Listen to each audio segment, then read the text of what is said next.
Hello Black Hog Cougars, this is Mrs. Sutliff with your STEAM challenge for the week. Today's lesson is the A in STEAM, which stands for art. Yep, you guessed it, we're making Forkies. Now I know some of you might not have plastic forks at home, or popsicle sticks, or googly eyes, or pipe cleaners, or any of the other things you might need to make a Forky. Just check out some of the examples I made to get ideas for how else you could make your Forky.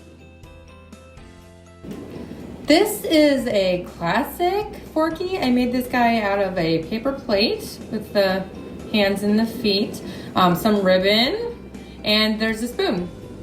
Plus I used some Play-Doh to attach the feet to the spoon. I happen to have Sharpie markers at home so I could draw on the face, but if you don't have Sharpies, you can draw the face on paper and then cut it out and tape or glue the face on. There's no googly eyes required. This guy's named Spoony. But if you don't have plastic spoons at home, I made this one out of a Dixie cup and some ribbon and 2 plastic knives. If you don't have plastic knives, you could use straws or popsicle sticks for arms. If you don't have a Dixie cup, you could use a paper plate or a paper bowl. This is named Dixie. Now, what if you don't have any of those things at home? Well, I'm willing to bet that you have cereal in your house.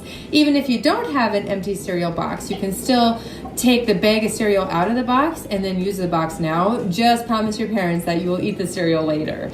I made this guy out of nothing but a cereal box and some construction paper. If you don't have construction paper at home, you could still make something like this. Just take the box completely apart, and then you could have something that looks like this when you put the box back together.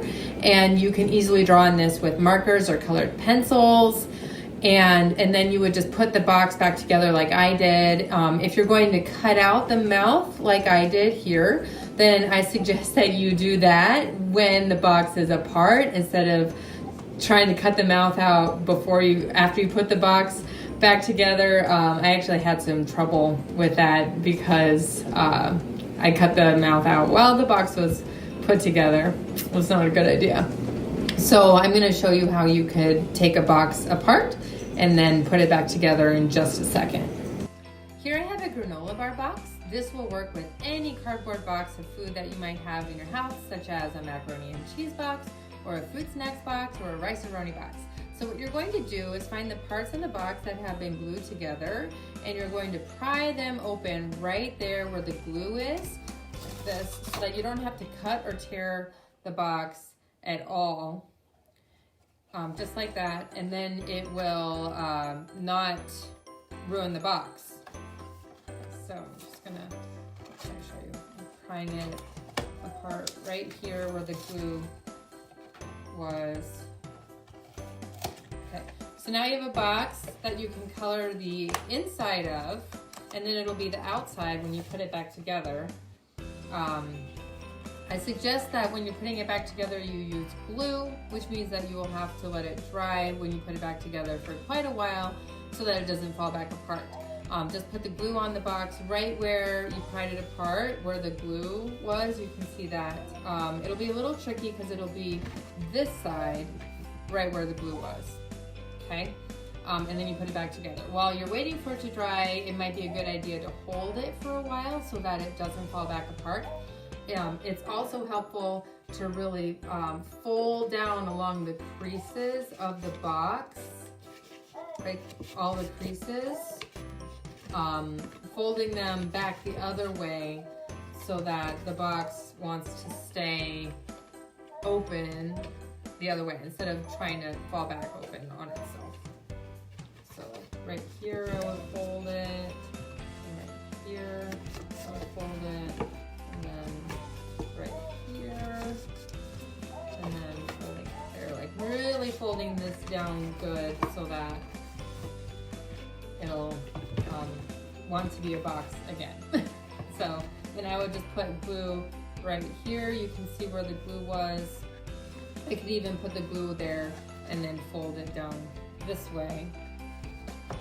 Okay, and then more glue right here.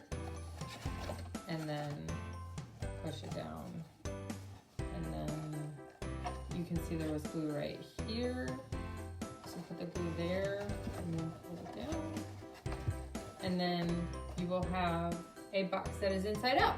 Now, remember, I recommend that you color it before you fold it to make it so much easier. And then again, if you want to have the mouth cut out like I did here on this one, do that while it is a flat box like this, instead of after you put it back together, because that's really hard. I had trouble with that.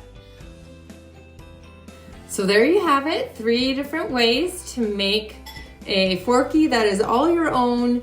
And then after you make your Forky, you can go watch Toy Story 3, or was it 4? Toy Story movies, and enjoy your screen time, kids.